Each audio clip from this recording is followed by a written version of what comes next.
Okay, guys, we are back to try this again. We had some technical issues, but that's not going to stop us from making sure that you get this pivotal information for you to start building your wealth building strategies. Again, tonight we have Beverly Harzog on, and let me just quickly tell you, she's a nationally recognized consumer finance analyst, credit expert, media personality, and a host of the new podcast, Your Personal Economy. So you guys already know her conversation is going to be super impactful, which is why technology is fighting us. She's also the best-selling and award-winning author of 5 personal finance books. Let me just bring her back on.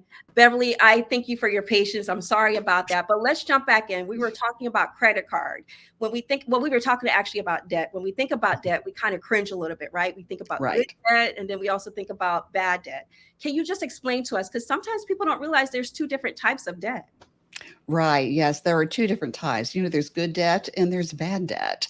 And with good debt, you think about real estate, about buying a home, something like that, where you're investing in a property and it gains in value. So that's why you consider it good debt. And with student loans, if you've made a good choice with your major and you've got an appropriate amount of debt, that's supposed to be good debt because hopefully it's an investment in yourself and it will pay off in a higher income later on. Now, bad debt is credit card debt. And I talk about this quite a bit, and it's toxic debt. And the reason it's toxic is because you pay compound interest on your balance. So as you're trying to pay down a balance, it's going to grow faster than you can possibly imagine. So it's very frustrating. So it's always important to pay your balance off in full by the due date every single month, because once you start carrying that balance, if it's a rewards card, you're just wiping out your rewards and getting yourself into trouble, which could also lower your credit score. So stay away from credit card debt. Now, is that part of why they say that you should, pay a little bit more than what your amount is so that you can stay underwater a little bit with it? Absolutely. What I really recommend is paying it in full every month. If you've got a budget, make your credit card a line item in your budget so that you're not spending more money, putting more money on that card than you can pay off in that month. Because once you start to carry a balance, like I said, it grows fast. If you are in that situation, I get it. The economy has been difficult for a lot of people recently. And if you are in that situation, just pay more than the minimum. Start working on bringing that down. Okay, more than the minimum. Yeah, because I saw a report that said that credit cards is an all-time default because a lot of people are living off their credit cards, Mhm. which tells me they're spending more than they're actually able to make for their monthly payments. Yes, I agree. And credit card delinquencies have gone up, and credit card debt, across the country has gone up. So it's over a trillion, Wow, collectively, wow. everybody. So, yeah, it's, people are paying more prices, higher prices for groceries, gas, things like that. And so I understand how easy it is to fall into debt if you can't, make your monthly expenses. Okay, let's shift gears. Let's say I win the lottery or I get a large raise. So now I have all this extra cash. So should I, if I have a mortgage, I'm considering I have a mortgage, that's my scenario. Should I pay off my mortgage? That's a great question. And I think if you've got credit card debt, and right now the average APR is around 25%. So think about paying off that balance at 25%. So Mhm. if you do have some extra cash, put it towards that high interest credit card debt. I mean, you can put some towards the mortgage, of course. You can sort of allocate it depending on how much debt you have. The more debt you have on credit cards, the more I would recommend paying that off as quickly as you can. Okay. So in that case, if I had extra money, you're saying allocate some of it towards the mortgage, but you're saying Mhm. also if I have credit cards, start paying those down. Is there any Yes. particular order I should think about when it comes to paying down those credit cards? Yeah, there are a couple of ways you can go on debt reduction strategies. Now, if you still have a good credit score, and in this instance, I'm thinking around 740 or 750, you can get a balance transfer credit card, and you can actually transfer that credit card debt to a balance transfer card and pay 0% interest for up to around 21 months is what I'm seeing right now. So that's a golden opportunity to pay off your debt without paying interest. You can save a lot. But let's say your credit score is taking kind of a dive because you are in debt. Okay. And I understand that. Consider a debt consolidation loan. You won't get a 0% interest rate on that, but you'll probably get an interest rate that's lower than what you're paying on credit cards. Now, another option is do it yourself. Okay. And this is a good option for someone who can't qualify for a balance transfer card. And for whatever reason, perhaps you can't get a debt consolidation loan either. So what I suggest is you pick one of three strategies to do it yourself. With the avalanche payoff plan, you start with the highest interest rate. You list your credit cards and you start with that highest interest rate that you have on a credit card, and you pay down towards the lowest rate. That way you save the most money. Now, the snowball is popular. And one reason that's popular is because you start with the smallest balance, okay, and you pay that off as quickly as you can. And you get this big adrenaline rush, okay, and that helps propel you forward. And then you tackle the next smallest debt and work your way up to the highest debt. Now, with snowball, you're going to pay more in interest because you're not paying attention to the interest rate. So one thing I did in my book, The Debt Escape Plan, I talked about a strategy that I used many years ago when I was young and in credit card debt, and it's called the blizzard. And what you do is you start with the snowball method. So you get that psychological lift that you get from, wiping out one of your balances. And then you switch to the avalanche with the highest APR. And then you start paying down from that point, highest APR down to lowest APR. And that way you begin to save money again. So it's kind of the best of both worlds. But honestly, the best strategy is the one you're going to stick to. So be sure that you feel like you've chosen, a strategy that's going to work for you and that you're going to stick to, and you'll be successful. It sounds like, one of the first things you have to do is be organized, at least to know your numbers, know what your balances are, know what the interest rates are before you can, especially if you're going to do it yourself. In order to implement the right strategy, I would imagine these are the things that you have to have organized in such a way. So, and we should know our balances at this. Yes. Having credit cards, that's part of managing it, is having, some sort of understanding of what you're actually carrying. Yes. And, you also want to know your credit score, because that's going to help you determine your best course of action if you've got debt. Okay, awesome. Okay, so as you know, we're talking about real estate, and real estate is how you mitigate risk, is how you get informed. But there's other risks besides the knowledge. Can you help us? How does risk factors in buying your house? How does risk factor into us buying a house? Yeah, that's a great question. Because, when you want to buy a home, you usually start out with a set of expectations. And sometimes your expectations don't quite meet what you can qualify for or what you can afford at that moment in time. So if that happens to you, you want to look at your list of, what your priorities were, and you might have to compromise a little bit. Now, you want to be sure you get the right location. So you need to do a lot of research just to be sure that, you're going to be in a neighborhood where values tend to be increasing. I do recommend a lot of research. Now, a real estate agent can certainly help you with this. Okay. So if you start out with a really good agent, and I recommend, talking to your friends that have been happy with their real estate agent. If you know someone who lives in the neighborhood that you want to move into, talk to them and see if, they can recommend an agent that's well respected who, buys and sells houses in that neighborhood. And there's always risk. You can't really control, like a natural disaster, should that happen, or, if suddenly, you get a new neighbor and they're not keeping up, their yard or something like that. So you want to be sure that, you do understand the risk going in, and the economy can change. We saw in recent years, I sold my house in 2021. And one of the things, one of the reasons why we did it at that moment in time is we needed to downsize anyway. Okay. Because my kids had just left the house, so we were ready, just the two of us, to get a smaller home. And I was actually looking forward to that because it's so much easier, I was so going to much say, cheaper. Oh, wow. was there any like emotional disconnection that you actually had to go through? Not as much as I expected, honestly. I lived in that house for 27 years.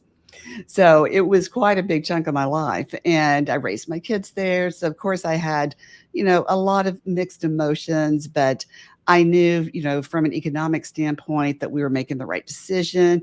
My kids gave me their blessing. And that sounds silly, but when I had, talked about this a few years earlier, they're like, no, mom, I need to come back to my room when I visit at Christmas. So, there was a little bit of that, but they had gotten over that. But, again, when we talk about the risk, anything can happen in the economy that makes the value go up or down. So, it's always stay informed. I have a new podcast, Your Personal Economy. And one thing I try to do is help you understand what's going on in the economy. So, do a lot of reading and research, and you'll make a more informed choice, which gives you better odds for this paying off for you. It's so true. Due diligence, I think, is something that we need to emphasize more, because a lot of times we try and do shortcuts and we forget Mhm. about doing those things, or we rely on other people. Like you said, it's good to have a real estate agent, not just any real estate agent, but one that's familiar with your needs, the area, everything that you need. Mhm. You want to make sure that expert has experience in that. But you should also be a part of the due diligence, because you don't want to just rely on someone else giving you the information. You should be able Mhm. to process it as well. Absolutely. I totally agree with that. And, the more you inform yourself about, the house, the area, the schools, you're going to feel either better or worse about this possibility. And that's important information to have, because you want to be sure you make the right choice for you and your family. Yeah, and like you said, there's certain variables. No matter how much you do your due diligence, there's Mhm. still risk that's at Mhm. play, right? Like, you Right. can't control the economy. There's not a crystal ball. Even the economists, when they're giving you their predictions, they're basing it off of previous data. They don't have a That's crystal right. ball. They're just going off of data. So keep Mhm. that in mind.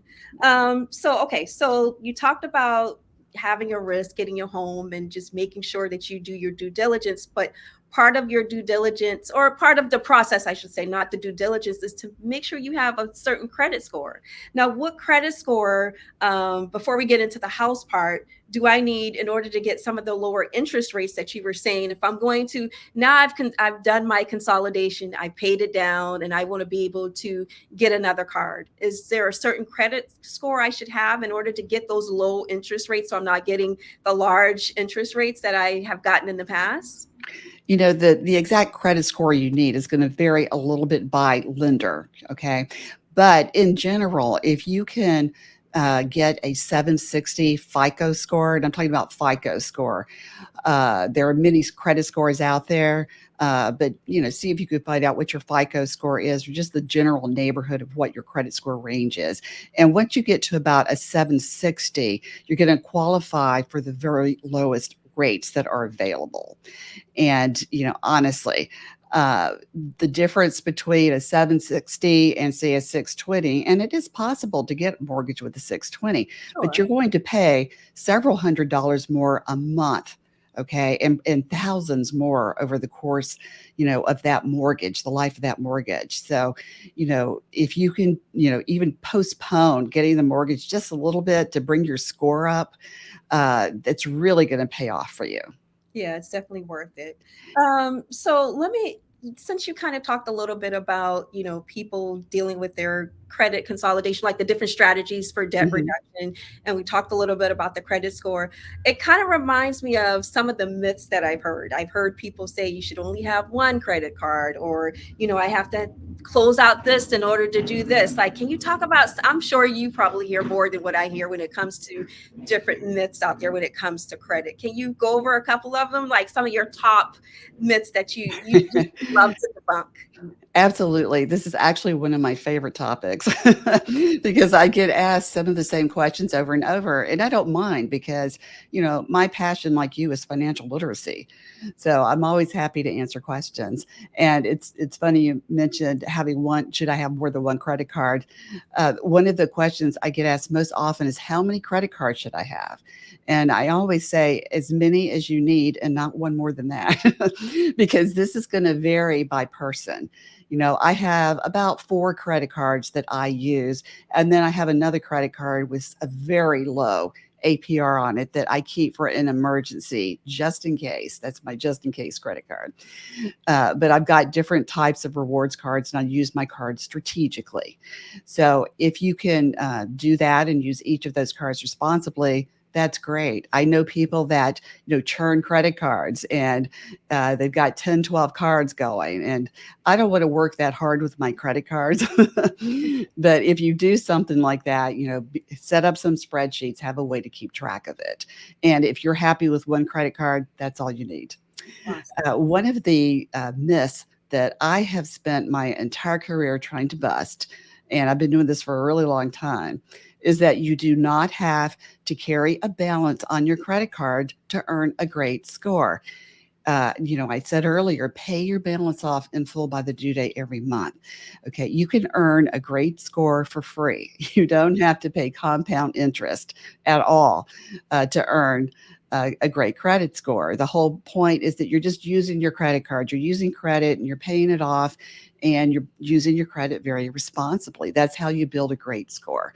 So do not carry a balance. And this myth, I don't know why it has just persisted so many years. And I used to work for U.S. News and World Report. When I was there, we would do some surveys. And I always wanted to ask this question: do you think carrying a balance on a credit card helps you build your score?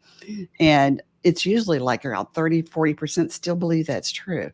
So I think I'll just be talking about this for the rest of my life. That's okay. Well, before you go on to the next myth, let me just jump on that one. A lot of times, when we're at the dinner table, we're not having certain conversations, including credit card. If there's a parent that's watching, what is some information as they got these kids that are getting ready to go to college in the fall? What are some of the things that they should, because I know in college, they're giving them off, they're offering them those hefty credit cards, but they're not teaching them, the financial literacy part of it, of how to actually manage it. Like you were saying, pay off your balance. That means you're only spending what you're able to pay back and not That's above. right. So what are some of the things that you would suggest to a parent who has a student or just want to have the conversation with their children pertaining to credit card? It's a good idea to talk to your kids about credit, even if you don't want them to use it. Arm them with information. Show them your credit card statement and show them, how it all works. Excuse me. And, show them, where the minimum payment is, what happens if they carry a balance, how their credit score ties into this, and how important it is to stay out of debt. So there are a lot of things you can do before you send them off to college. I love that. I love that. Showing them the statement, showing is better than telling. That way they can actually see it and really understand it. I like that. That's good advice that I wish I had when I was younger. Just understand. Me too. Yeah. So I'm trying to help a parent out there, who is unsure how to actually broach that conversation. Okay. So I'm sure you got another 1 or 2 myths that you want to share with us that just kind of like hurt your neck. Another one is closing a credit card. And I even understand this one. People think that if you close a credit card, you're going to increase your score because you're showing you don't need credit. But, it's just really not intuitive that way. When you close a credit card, you lose your available balance, and that makes your credit utilization ratio go up. And that's the amount of credit you've used compared to the amount you have available. When your utilization ratio exceeds 30% of your credit limit, your score will go down. And so if you close a credit card, it can make your utilization ratio go above 30%, depending on your own personal circumstances. If you've had credit for a long time and you've got really high credit limits, it's not going to impact you as badly as someone who has maybe 2 cards and they're new to credit. So it's just something to think about. I only recommend closing a credit card if there's an annual fee you can no longer afford. Maybe you went, crazy and got a credit card with $600 annual fee, and you're thinking, I really don't use this card to justify this. I Right. mean, something like that where it's costing you money and you're not getting any benefit. Or if you're in a situation where you feel like you can't stop yourself from shopping with these credit cards. I understand that too. I once had a problem. I was once a credit card junkie. I spent a lot of money, on my credit cards back when I was young, and I didn't understand it. Mhm. So if you're in a situation where you're worried you're going to overspend, either put that card in the freezer. I often recommend putting the card in a jar of peanut butter and put that in the freezer. And that's like two levels of defense before you get to the card. I like So that. yeah, yeah. So you might try that before you actually close the card account, and kind of get touch base with your feelings and figure out why you think you can't use the card responsibly. Mhm. Often, and I'm sure that you've already discussed this in this series. Money can be very emotional, and emotional spending, retail therapy can come into play Yeah, sometimes. it does. I remember going back to when you say you were younger and you had these credit cards. I Mhm. remember going to the mall was such a thing. Like I do online shopping now, but I remember when going to the mall was the thing, and every counter was, "Would you like a credit card? Would you like to get one?" Yes. Yes, That used to yes, happen. and they still do that. I was actually in a store a few weeks ago because I had to try something on before I bought it, and they asked me, if I wanted their credit card, and I said, "No, thank you," and, they really put on a hard sales push for these cards, and I understand that they're required to do that, and I always say, "I know you're required to ask me, and that's okay, but, I have to decline." I think it's important to be able to say no, right? No is a complete sentence, Absolutely, and you yes, got to know your circumstances and don't feel forced to get into a situation because at the end of the day, you're the one that's going to have to manage this. So it's important to that's right. set yourself up not for failure, but for success. Mhm. That's Um, right, I like that. and like you said, credit cards, it doesn't have to be bad. There is good debt that you need, like you were saying when you're in school. That is a Mhm. form of debt, but it could turn into something that could be very rewarding for you. Absolutely. I worked my way through college. And I find that it was just so worth it. It really was, so I don't want anyone to feel discouraged. If they want to go to college, they're worried about the cost. I mean, you can always go to, a community college for the first 2 years and then transfer. So that's something that, I like to recommend if people are really worried about that student loan debt. But in general, that's an investment in yourself. So. It's true. Now, before we go, you mentioned a little bit about your personal economy podcast. While we're here, before we go, can you give us a little bit about what is that podcast about? Tell it. You kind of talked a little bit about it. Yes, I've written several books, and financial literacy is just my passion. And so last month, I started this podcast called Your Personal Economy, and it's actually a video podcast. Although you can listen, if you prefer just to listen to a podcast, it's on Spotify and Apple Podcasts. I'm on YouTube. And you can watch the video as well as listen to the audio there. And what I talk about is the kind of issues that are facing everyone, in the US every single day, credit card debt, what's going on in the current economy. How do I save money in the face of inflation? How do I save money in this economy? How do I save money at the grocery store? So I'm trying to cover a lot of practical issues to help people, master their money, and just build a very healthy financial life for themselves and their family, with a nod towards becoming financially independent so that you can live your life on your terms. And one of my favorite things to say, and I open every podcast with this, is that the way you spend your money is the way you spend your life. And Wow. so I want people to have a great life. Oh, I love that. Okay, so how do we get in touch with you? I know we have YouTube for people to. We're going to put this link up. Make sure you read the comments because we'll make sure that we give you all of Beverly's contact information. Beverly, thank you so much. You've given us great insight into this pesky word that we're usually afraid to deal with, but you made it very approachable, and I appreciate all of the insights that you've given to us. Well, thank you so much for having me. And just real quick, I want to say my website is beverlyharzog.com. And if anyone wants to send me a question, I have a contact email there that you can just send me a question if you like. Okay, let's put it here for you. Sorry. .com. .com. Okay. Did I get it right? Yes. Thank you. Thank you. Welcome. So if you have any questions, please feel free to reach out to Beverly. She has a plethora of information. I appreciate, her for coming here and giving us what she did give to us tonight. And listen, this series, we are going to be here for the rest of April. Please mark your calendars. Come back and join us on Wednesday. We'll be back here 6:30 p.m. Eastern Daylight Standard Time. And we have an amazing conversation still talking about real estate as a wealth building strategy. But this time I'm doing it a little bit different. I'm going to have someone on here who's doing very well with real estate. So make sure that you join the conversation. Like Beverly and I just talked about, please make sure that you make wise debt management decisions so that you can not feel like you're just dealing with swimming in bad debt. Just remember that. So take care and have a good night.